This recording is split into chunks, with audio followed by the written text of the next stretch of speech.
சின்ன குழந்தையில் ஒரு பேக்கா குதி வந்திருக்கிறதுனால் ஊரில் ரொம்ப அலப்பறமாகிறது.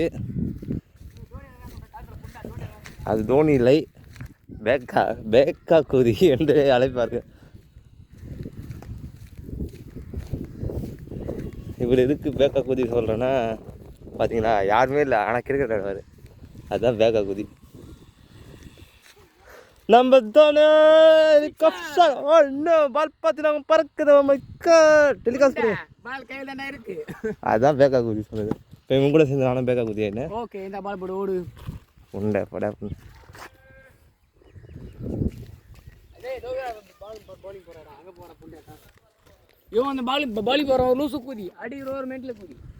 ஆக மொத்தத்தில் நாங்கள் ஒரு பைத்தியக்காரர் கூதி.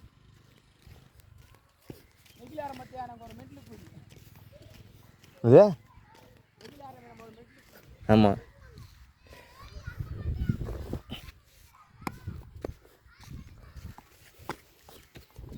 மொத்த